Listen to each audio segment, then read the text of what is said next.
The Post.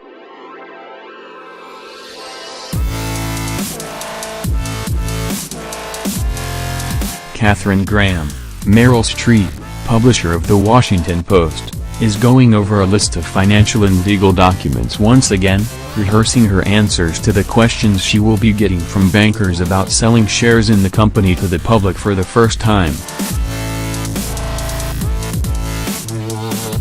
This job is one she never anticipated and never wanted.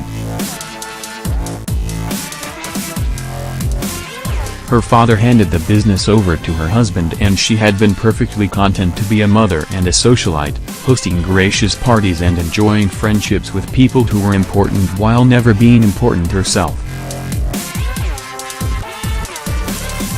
But her husband has died. No, she reminds a colleague, he committed suicide. And so this is the job she has, even though the men around her are not sure she can do it, and she is far from sure herself. Daniel Ellsberg, The American's Matthew Rhys, a top aide to Defense Secretary Robert McNamara, Bruce Greenwood, watched his boss tell reporters that the military was making progress in Vietnam, exactly the opposite of what Ellsberg had told him moments before. Later, working for the Rand Corporation think tank, he would take 47 volumes of reports on the government's lies about the military efforts in Vietnam and send them to the New York Times. When the Nixon administration got a court order to stop further publication, it was shy, inexperienced Mrs. Graham who would have to decide whether she would risk her reputation, her family business, and even her freedom to continue to print the story. And that, my friends in journalism, is why this film about the real-life publication of the Pentagon Papers is not about the New York Times, which published them first, but about the then considerably second-tier Washington Post and Mrs. Graham, who risked the collapse of the crucial deal to secure their finances, published second. This is about a woman who did not have greatness thrust upon her. She became great when greatness beckoned. And in playing Graham, we see a woman who began great and is still getting greater. The play of thoughts and feelings in Streep's face as she seeks the courage to stand up to the men who are telling her what to do is like a masterclass in acting. She is nervous but resolute, insecure about her ability, unsure of her role, but certain about her commitment to the paper. We see how devoted she is to her family and her friends, the tribute she pays to the guest of honor at a cocktails party in the garden of her Georgetown mansion, her concern for her good friend Robert McNamara as he cares for his ailing wife, the way she softens in the middle of a tense conversation when a grandchild chases a ball into the room. But we also see her growing in the realization of the power of the Post and her own power as well. Streep is not just superb at creating characters. She is a true ensemble player, never showboating but always seamlessly matching the rest of the cast. In The Post she once again blends into the ensemble and she plays a character who is used to deferring to men.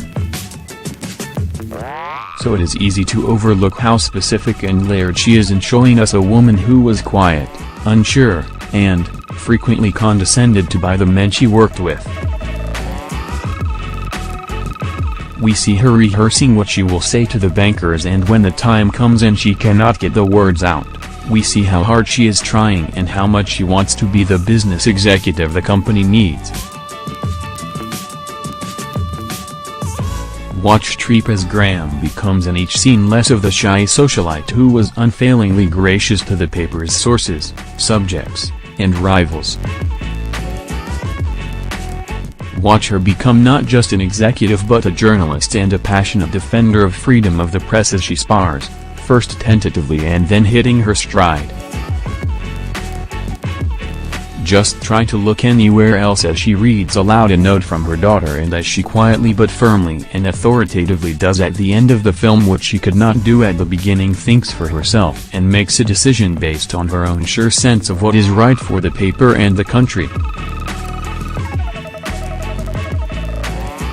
This movie brings us back to a time when trust in government and media was high.